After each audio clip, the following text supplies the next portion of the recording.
Hey everybody, welcome back. My name is Yuntow. We're gonna be casting for you today. It's not just gonna be me, of course, I brought my lovely Zane with me, because without Zane, you know, who's gonna point out the pain? Right, Zane? I don't know if I can approve of the rhyming, but I can definitely approve your timing on this one. Oh, thank you. I appreciate it. It's good to have you aboard. But yeah, so today we're gonna be enjoying. Can you hear me still? Correct? I just want to make sure that everything's working properly. I can, in fact, hear you. Yes. Oh my god. So what we're going to be doing today is we're doing Toddlers and Mosh Pit versus Aces Wild. This is week 5 of the Division D matches, and it's looking to be glorious. We've seen both these teams perform excellently throughout the weeks, these previous weeks, and we're hoping to see them put a little more effort because we're on a new map schedule. That's right, everybody. So we're still looking at Hellbore being the first map. This next 2 drops is going to be Alpine Peaks, and the final 2 drops are going to be Viridian Bog. Lots of ways to play around, lots of different strats, everything. We've seen everything and heard of everything, from quick, fast brawl, to lurms flying through the air, to, well, you know, just them, like, throwing little rocks at each other from across the entire map. There's probably a lot of cool stuff we can see, and I'm excited to be here. Is it the same thing for you, Zane? I am excited here. I'm also excited. So Aces Wild is looking to catch up at the top of the pack for Div D, just to get a sense of the standings, and Toddlers and the Mosh Pit are looking to pick up their first win. They've had a lot of match wins, but they've yet to, or a lot of drop wins, but they've yet to actually cinch a match. So fingers crossed for them as we go into week 5. Zane, thank you for being here with me. Honestly, my biggest complaint about this map is that it's not necessarily the easiest for us to spectate.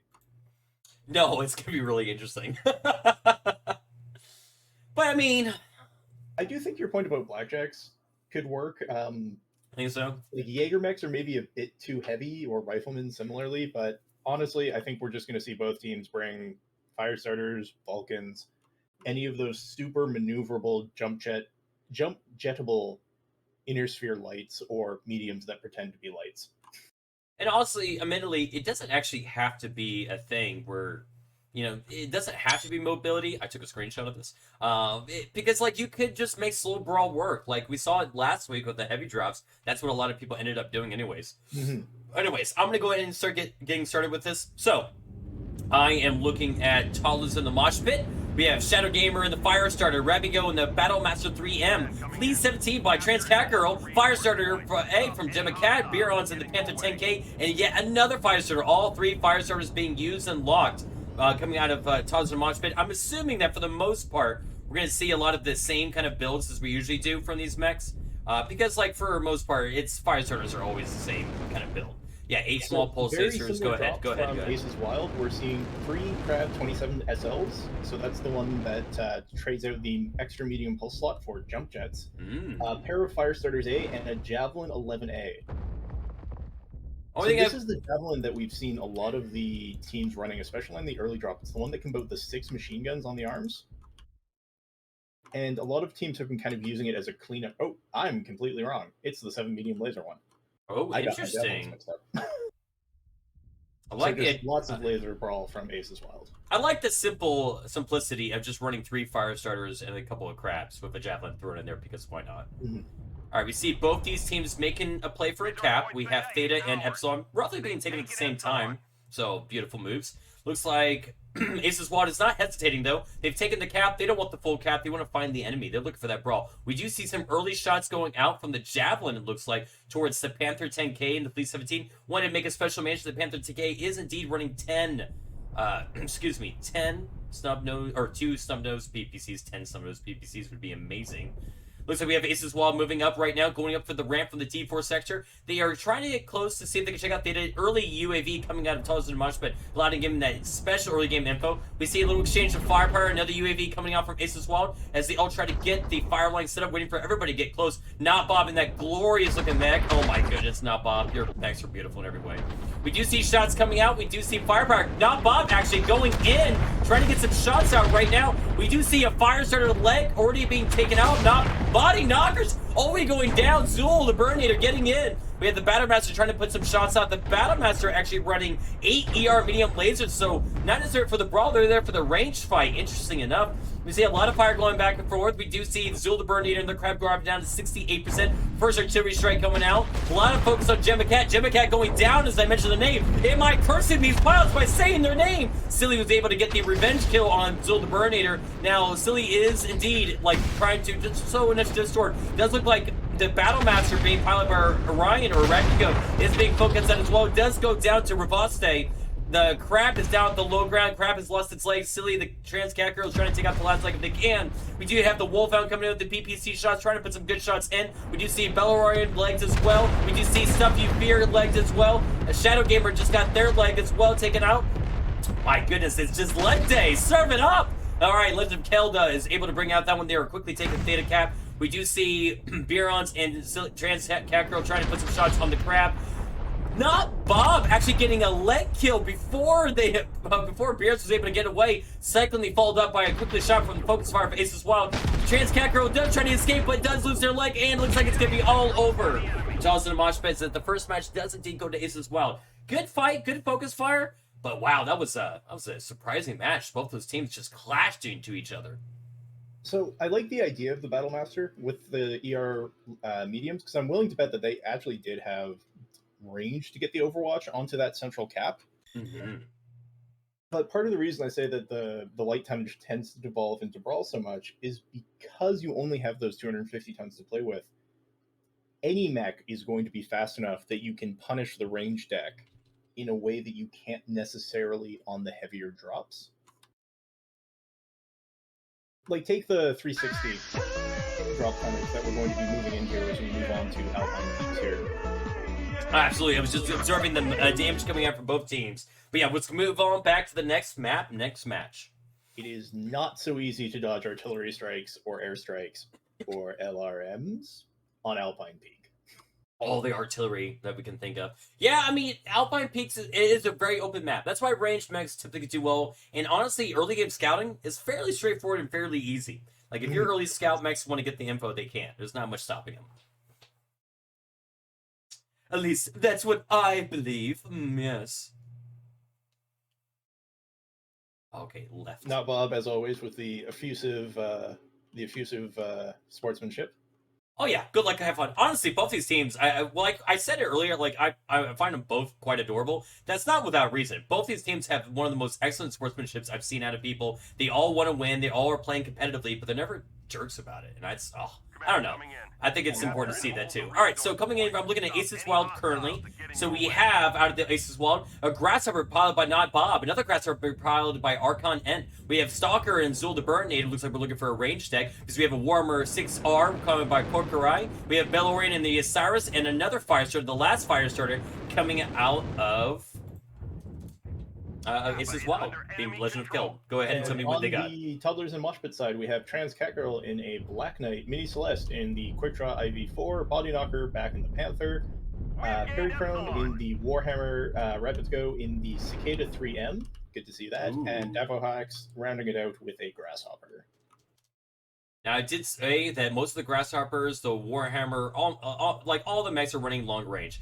EL large lasers by the majority of them, and then we have a couple of Gauss rifles and PPCs coming out of that Warhammer. So honestly, also, we have a request for slightly lower music compared to us on volume. Well, the music's only there when in between, but we could do that. Absolutely. All right, we do have early game shots coming out from Toddlers and Mosh Pit as they are trying to put their PPC shots out. We do see a 2-cap lead coming out of Aces Wild as they're able to maintain it. We'll have to wait and see.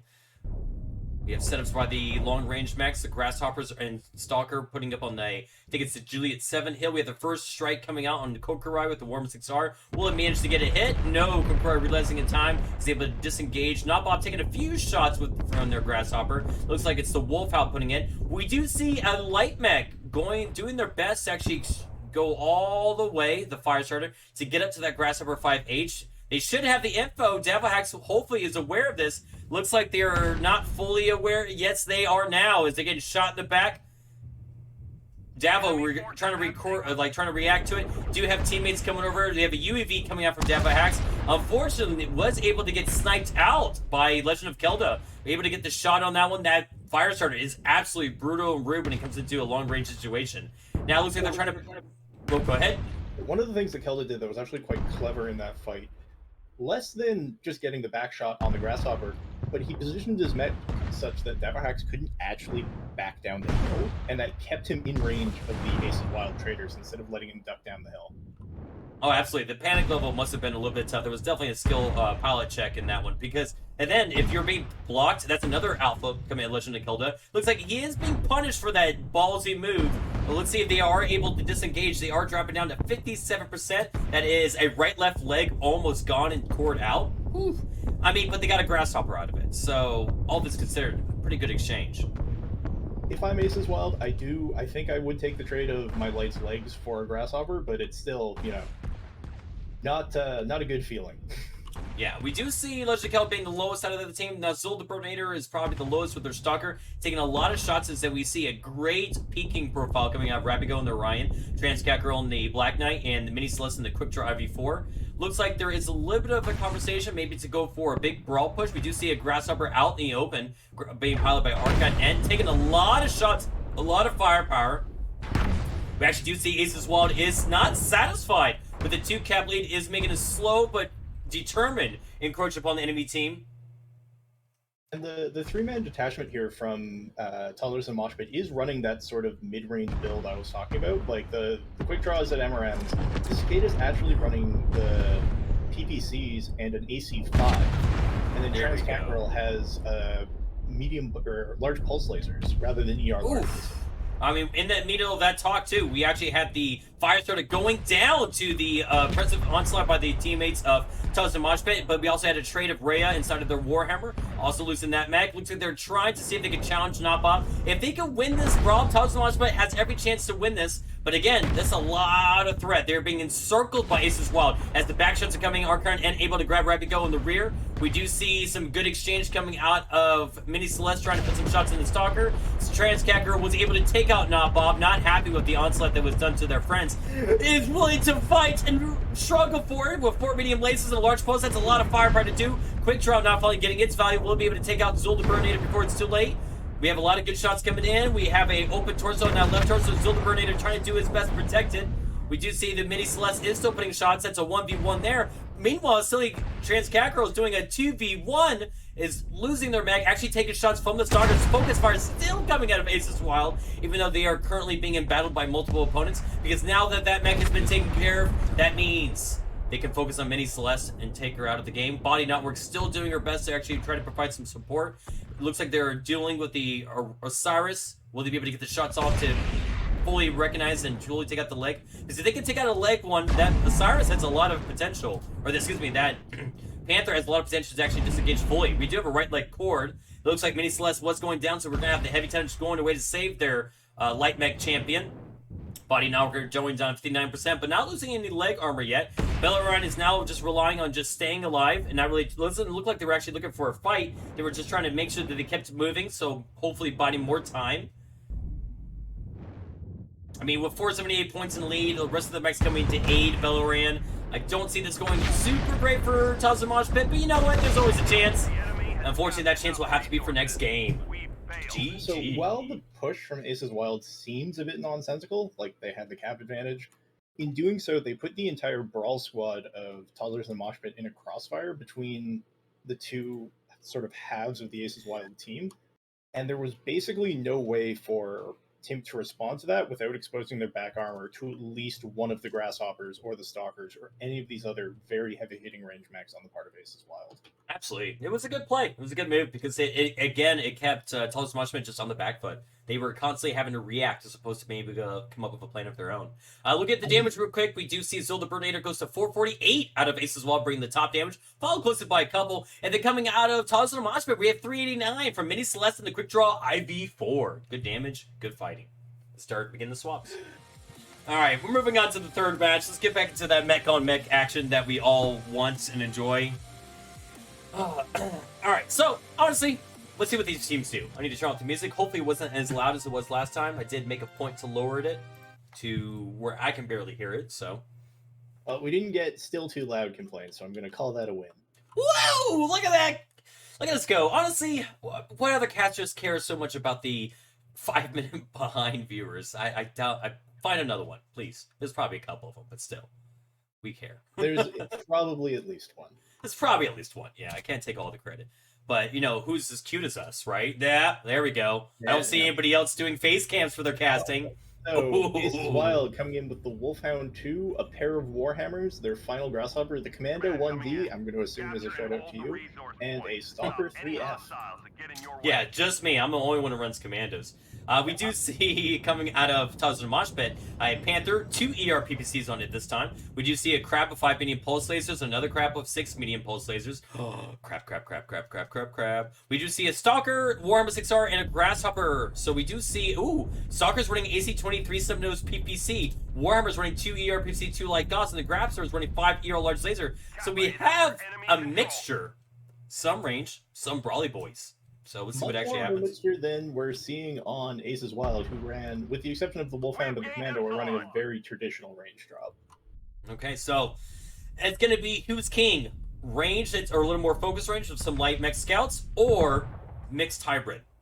Which honestly, it can go either way. We saw, like from the Team 2 side, when our own personal like scrims and practices, that you can actually get some really good positioning out and managed to hold quite a bit. We see the Crabs already moving in. Soccer M is the name of that. Is that Misery? Is that the hero? Oh, that's cool. I don't think I've seen the hero come out yet. Oh, that's awesome. All right, so yeah, we see the mechs coming out. Looks like they are trying to take Theta. We do see some range fire being exchanged between the range mechs of Aces Wild and Toddlers and Mosh Pit. Good exchanges, I would say. Ray has dropped down to 96%, but Stuff You Fear is down to 93. Not Bob 91. Coda Labs 91% as well. So it looks like, as of right now, Toddlers and Mosh Pit is actually winning those exchanges. They are trying to see if they can capture Theta. It does look like there was some info maybe going out, letting them know about the Commando and the Wolfhound, trying to do a little bit sneaky grab to the right. So Aces Wild's lights they were able to scout out the brawl and bug out, but the range mechs from Toddlers and Mosh Pit were able to push them off the cap enough that they were only able to sliver cap it. Now, a sliver capped cap still gives you points, but it's going to mean that it's much less dangerous for the Crabs if they decide to try and contest this cap. No, it's fair. Not Bob actually dropped to 88% in their mech. We do see Zul the Birdnator is actually going down to eating the R2 straight like a champion, eating their Wheaties and everything. Goes down to 82%. Yellow in the center torsos cooked their mech a little bit. We do see what looks to be a little bit of a range or rotation coming out of Aces Wild. Looks like they might be moving on to the side hills themselves so they can get into a different angle. Maybe catch the Stalker or the Crab unaware, so it's off to the side. We do see a recap push coming out towards Theta in a little bit of a fight over Theta. Stuff You Fear has found the Crabs. I don't think he was shopping for crab legs, though. No. Ooh. Coda Labs dropping to 71%. That might have been a headshot. Honestly, I know they don't have the info information for it. I hope that Toddlers and Mosh Pit's range mechs are giving the info. They should take Theta now. That is not actually a headshot. His torso is open. Oh, wow. Oh, look at this. Transcatcher does not know. We see Notbob holding their shots. It was able to put his shot onto the Stalker, actually. With the Stalker... Ooh, there we go. I was going to say something's going to get lost out of the exchange. We do see that just the right arm went off, but nothing actually considerable serious. We do see Stuff You Fear is trying to re-engage on this one. We do see a Theta swap. So now that Toddlers and Mosh Pit has it, we do see Grabigo and the Crab being bullied off. Honestly, at this point, they don't actually have to, like, peek this at all. The Crabs and stuff like that, they don't have to exchange it to that. That's fine. Let them come closer. We do see a lot of good range mechs coming out. Ooh! Quick Ray actually killing Rhea. I think that was probably going to be an XL check if I had to put against. No, center torso. No XL needed when you just take out the center torso. Great shots coming out. So the one range mech staying behind is still able to provide some overwatch. While it looks like there was like a range bracket, like they're trying to get a nice solid left flank coming up Aces Wild, putting some shots into this murder bull that is now appearing before us. General Sapphire able to take Kodak Labs, the light mech that was left alive. If they're able to grab this other light mech, maybe they can do more with it. I don't know. This is going to be an interesting exchange right now. As that we do see Archon N being pestered a little bit. Ooh. And right when I got to him, they managed to get a shot on Davohax, taking him out. So 2 Gauss Rifles, 6 ER mediums, looking for that Brawl push, actually. And that Warhammer 6R. Wolfhound putting out what shots it can, but is down to the Brawl Mechs. Commando actually taking out the Crab before being taken out himself by the other Crab. Crabs stick together. They always do. We have Notbob providing some great overwatch. We have Transcatgirl doing her best to actually put some shots onto the Warhammer above. Looks like Rapigo is actually going to assist with that. Another torso being taken off and the kill coming out from Notbob. Looks like it's down to 2 mechs for Toddlers and Mosh Pit, a little low, versus 2 healthy for Aces Wild and 2 nearly dead. That crab is probably not where it wants to be, as it's being hit by all sorts of ER large lasers. It does do its best to get out of the exchange and try to get into a situation where it's not being popped by everybody. It is opened up in every single which way. Not Bob still punishing it. Will they be able to get into cover in time? They will. Archon and trying to get around to the side. We do see we hear, don't even see, but the body knocker's component is actually flying off. We do see a smoke come out. Looks like they lost an arm. Right when I looked away, Archon and managed to go over the hill and take out the crab. So it's just down to, once again, body knocker and that panther. And like the curse that I bring, Booker was able to get them right when I said their name. GG. So once again, we saw a really, really clever use of the crossfire on the part of Ace's Wild there as they pushed around the mountain to take Theta. It put Toddlers and Mosh Pit in this position where no matter which side they committed, they were going to be exposing back armor. Yeah, no, honestly, I mean, Ace's Wild's been doing this for a little bit. They really know what they're doing. And a lot of times you could see that micromanagement in the middle of the match where it's just like, hey, because they were losing the trades in the very beginning. Toddlers and Mosh Pit was actually doing a fairly good job putting good damage on the enemy lights, doing good damage against the trades. So what did Not Bob and Ace's Wild do? They changed it up. They moved it around. So just to comment on that, so Not Bob doing 724 damage in that Grasshopper 5H. My goodness. But not to be disappointed, yet another Grasshopper, Davo Hacks in the Grasshopper this time, did 409 damage coming out of Toddlers and a Mosh Pit. So both these teams did fantastic. Mm-hmm. And we're swapping maps, but not teams, on to Viridian Bog. Viridian Bog, as I'm so tempted to call it. That's it. I was actually going to ask, do you have any mechs you especially want to see as we come into the Viridian Bog? Well, I didn't know I wanted to see it, but I was really excited to see the Misery in that last map. But as far as this map, what would I like to see? You know what? I'm fond of a Night Star. The Night Star with the 4 racks. I just feel like one good rack mech could absolutely destroy the opponent team with, good proper support. So that'd probably be my vote, because I haven't seen that mech at all in these competitive settings. The other mech that I wouldn't mind seeing, especially from you were saying the Team 1 side who has the easy thing, is the Annihilator. But we are locked up and ready to go for drop 4. All right, let's get it.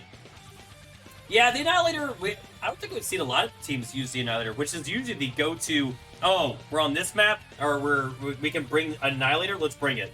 Like, no matter what the situation is. But no, yeah, you're right. You're absolutely right. We haven't seen any Annihilators. Not a lot of 100-tonners being brought in. A lot of the 90 and 80-tonners. Series A-Team did bring them last night. Oh, really? Didn't go great for them. Who were they playing? Just a second, I was talking about this. Give me 2 seconds. No problem. Was it GDSR? No, it was Pax Per Bellum that they were playing. Oh, gotcha. And they tried to do a brawl push with them that Pax Per Bellum was just beautifully set up to receive. Oh, well, I mean, that's how it be sometimes. All right, so going over Toddlers and Mosh Pit, we have Davo Hacks and the Stalker. We have Rabigo in the Champion 1NB. We have Beeruns in the Model 3R. We have Jimmicat in the Quickdraw IV4. We have General Sapphire in the Last Crab, and Mini Celeste in the Final Stalker. And I'm going to go over the drop or the builds here in a second. Go ahead. Wild side, we have Zul the Burninator in the Marauder 4A. We have Korotai, Stuffy Fear, and Revostay in the Vulcan 5Ts. Not Bob in the Annihilator 1A. And Legend of Kelda in the Sleipnir. All right. Ooh. So honestly, both these teams are kind of going for a mixed drop again. At least, well, out of Toddlers and Mosh Pit, because they have everything from ELR's lasers on the Stalkers to like their Champion 1NB, bringing 2 light Gauss, 4 ER mediums. The Quick Draw, Crab, Marauder, all of those mechs are going for more of a brawly push with the AC-23 Summonos on the Marauder. We have the Stalker actually bringing the 4 large laser, 5 ER medium, so a little laser bomb it. It's finally good to see another Vulcan finally come in. Ooh, Stuffy Fear. Look at little wings on the back, by the way. Actually getting shots as I looked at him. God, my curse is real. But yeah. So we saw a very mixed range brawl from Ace as well, because while all the Vulcans are MPL Vulcans, the Annihilator is running Twin UAC 10, Twin UAC 5. The Marauder has large lasers, not the ER larges. And the Sleipnir, of course, is the 4 LP10 build. Alright, and can we just take a moment? I know guns are going and firepower is happening, but my goodness, not Bob. I love your mechs so much. They're just so beautiful. They capture the essence that I think a pirate's life should be. All right, moving on to the fight. So yeah, sure enough, we do see that cap has been maintained. I thought I saw the Vulcan going towards Theta, but I guess they abandoned it. I'm not 100% sure what the line of thought there or what happened there. But Stuffy Fear drops to 91% in the Vulcan. Ravaste, sorry if I said your name wrong, dropping down to 92%. We do see artillery strike or some kind of strike coming out from Aces Wild. It may have gotten some value, maybe dropping Mini Celeste to 97%, maybe General Sapphire to 94%, but they're still ready to go. They're maintaining that cap up, but they're not doing much beyond that. They're not setting up for, maybe they're hoping for a brawl push, and that's what they're waiting on. I think Aces Wild was just trying to get the scouting information before they committed to Theta, because they have sent Revolste. I see that.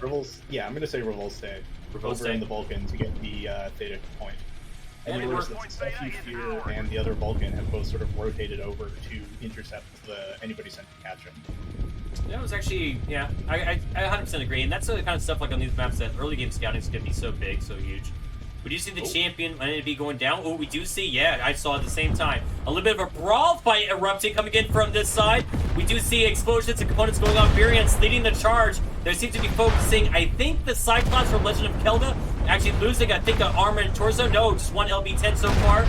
We do see Barons was in it for the fight, but not so everybody else wasn't there for the brawl just yet. We do see just more of exchange fire going out.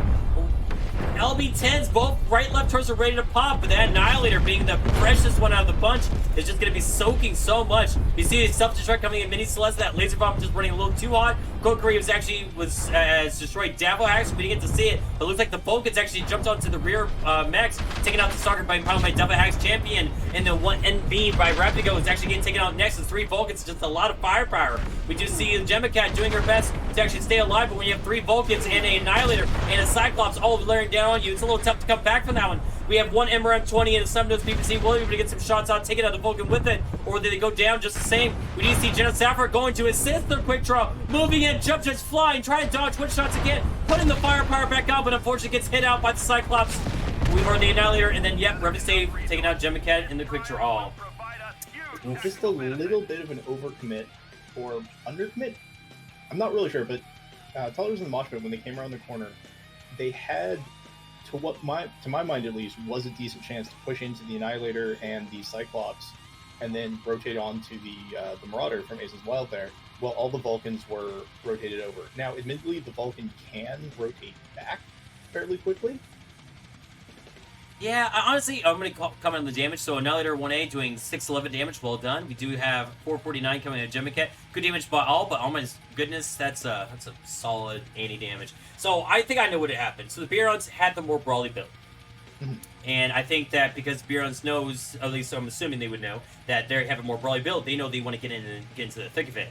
Now, the Stalker, the one that overheated, was running 4 large lasers and 4 or 5 ER medium. It's a laser vomit build. It runs a hot laser vomit build. The quick draw probably could have been a little bit more in there, like with their build, but what I'm getting at, the point is that the had some mechs that wanted to get in it thicker, like more into the sauce, while some mechs would have actually preferred to be a little more at range. So I think that's what it came down to. Is maybe who knows what the combos were like, but yeah, I think they were just chomping at the bit. They want this win really bad, and you know what? They get one more chance to make it happen. Interesting. Okay, well, we'll work something out. It's actually, I mean, I would not have any kind of problem with having people watch me eat. I have no shame. I am what they call a savage eater, though. Like, when food is put in front of me, I just devour very spicy mech that I can see here as the teams are loading in. Guess what Timp is bringing for the final match? Hopefully something fun and exciting, like Catapult K2. Ooh. Mech 60. Marauder 4 HP and a Nightstar 9S. Hey, really? Oh my goodness! I love that. Are they in the comms? What's going on? All right, so we're looking at Aces Wild. We do see 7 small pulses coming out of their Phoenix Hawk, 2 Phoenix Hawk with the same build, 7 pulse lasers. We do see the final 2 Annihilators, the 1A and the 2A. The 1A bring in, once again, the 2 UAC 5s and 2 UAC 10s. We see the other one bring 2 UAC 5s, 2 UAC 10s, so bring a lot of DACA. We see the Kodiak Cabs bring the 4 large lasers and 5 ER beams, actually the very similar build that Mini Celeste was using last game. And when we see from the final Phoenix Hawk, the Fireball, 8 small pulse lasers. Whereas Toddlers in the Mosh Pit has a lot of AC-20s, a lot of snub-nosed PPCs, a lot of SRMs. Just, this is very much a short-range brawl deck, and I'm here for it. Let's go. I love I mean, always love the trans flag representation, but I do love that Body Knocker went for a little bit of a camo approach with her mech as well. I think it's fantastic. The catapult's grabbing Epsilon right now. We do see the AC-27 those PPCs on those three. Ooh, rotary So one of them is fives. actually running Twin Rack 5. I saw that just now. That's great. Where's the? Oh yeah, I literally passed over the Night Star. 4 medium lasers, 2 Yak 20s. Oh, that's a lot of pain. Let's see, that Phoenix Hawk is about to get some of the pain. The Irby, Beyond loves to be a bully in that Irby. We do see a great Overwatch position coming out of Ace's Wall with the 2 Annihilators and the Stalker. Just getting a little bit of, like, pokey range. Like, the UX and the large lasers at them are not looking at optimal. They're just looking at, hey, I see you, I scratch you, get away from here. Which, you know, sometimes it's worth it. That's perfect. So, especially in the Brawl build, I actually really like this choice of Irby from Baryons here, because once the armor has been opened up, between the quirks that Urban Mech has, you basically have 6 heavy machine guns to rip off components.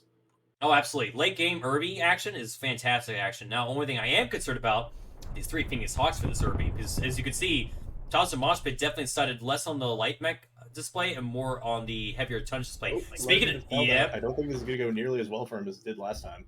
He's put a UAV up, is actually biding his time, not actually taking any shots just yet, just letting people know where they are. He's actually holding, which I think is a smart play. Oh, we do. Beyonce is indeed on him, trying to put some Sherry's fire just to scare him off a little bit. Beyonce wisely not engaging again. We actually see the Brawl push coming out. Body Knocker dropping down to 89% from those Annihilators. We just see the Catapults are trying to make move up as well, putting shots into the Phoenix Hawks and the Annihilators as well. But, ooh, that exchange, like, they're all focusing on Body Knocker. This is the time for this Catapults to move down.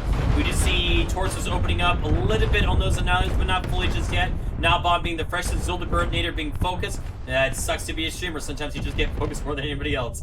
We do see Body Knocker did have to drop into the low ground with their mech left leg cord out. Looks like Mini Celeste is going to be joining them as well. Oh, yep. Ray actually being taken out of the catapult because the Phoenix Hawks were able to get in close to actually take the shots out. We do see Legend of Kelt actually doing a little bit of distraction of their own. As right now, Toddlers and Mosh Pit is a little mixed up, and they're having a little time trying to get into a position to actually get value off of this. All those Phoenix Hawks going in, they do not have to worry about the Overwatch for the Annihilators. Oh, I spoke too soon. As the Annihilator from Not Bob and General Zul is taking out General Sapphire. We do have Gemmacat trying to do her best to actually take out. You see good focus fire, focus down in Legend of Kelda. We do see a leg going out for Gemmacat. Was to be able to make it out, but no, Legend of Kelda is able to take out General Sapphire. Gemmacat now being the focus of 5 different mechs right now goes down as well, so it's going to be all up to the Night Star, the Irby, and the Marauder for HP. Resource point Theta is ours. Taking the high ground, Body Knocker taking the early game shots as well. Body Knocker has not lost any of the right and left torso, a little hot on the left torso though. Moving around to the left. Closing in. I mean, as they should. This is a pretty commanding position right now. Nice strike coming out from, looks like Toddlers and Mosh Pit. Body Knocker was the first one to get exposed. Unfortunately, it was her left leg that was exposed first, and so it was the first thing to go down. Right leg is actually getting focused as well. We do hear a component explosion, I think, coming out of Zildeburnnator, as Zul was able to destroy Legend of Kelda in the rear flank, actually doing a great job suppressing the Phoenix Hawks for just a little bit longer. We do see that a lot of the focus going on Not Bob and a little focus going on Zildeburnnator. Both the Annihilators, both a lot of tonnage. We do see back shots going into Mini Celeste. Mini Celeste doing her best to ignore so she can put more shots out. Sally was not able to get it. Will Beyonce be able to at least take out this Annihilator before it's too late? We see all the weapons being hampered around, but no, the Irby goes down. And there we go. We have it. Ace's Wild doing a 5-0. Not without merit, not without effort, but a 5-0 indeed. Yeah, they were able to split up Toddlers and Mosh Pit by forcing them to take the long way around because of the Overwatch. And just crush the catapults, rotate around, clean up the rest. Honestly, in a straight up brawl, I actually, like, deck-wise, may have given that to Tim. Oh, absolutely. It's just, I think you said it though. Like, the focus fire coming out of those range mechs were able to force and, like, kind of, like, set the battlefield where they wanted it to be. I think that was a big reason why. Like, once you're kind of forced down to a certain spot, and the catapults being, like, a little separated from the Night Star or the Marauder, might have been intentional, because, like, I would have loved to have seen, like, little pincer action, them being set up there, being able to draw the attention away, and then the catapults getting closer, but it just didn't happen. So, coming out of Ace's Wall, we do see 695 damage coming out of the Annihilator, 1A, good, solid damage. From Toddlers and Mosh Pit, their highest damage being 306, and me and that Night Star. It was good to see the Night Star, though, so good job, Minnie. I appreciate you being there. And there we go. That is it. Those are the final matches. There we go. Long fans of Gamir. Yeah, I was gonna say, I was gonna try to pronounce it, but yeah, LFOG versus BWC. Should be a great match, should be a solid fight. But yeah, there we go. That was Toddlers Mosh Pit versus Aces Wild. It was amazing. It was glorious. It was a hard fight for both these teams, as I'm sure they put in a lot of effort studying and getting ready for it. But as the cookie crumbles, so does the Mech. And we have now finished up this match. And thank you again. Just a quick shout out for Zane. Thank you for coming out and joining me in this cast. I hope you had a good time watching and commentating with me. As always. And honestly, thank you for the MW comp scene and for ISC in general and for all of you lovely viewers out there. Because honestly, if these pilots were doing the great work, showing us the moves, making it easy for us to watch, we wouldn't be casting, we wouldn't be having anything fun to do. And without y'all being there as well to enjoy the commentary, you know, it's like a big happy family. Now go shoot a mech out there. I'll see you in the next one. Later!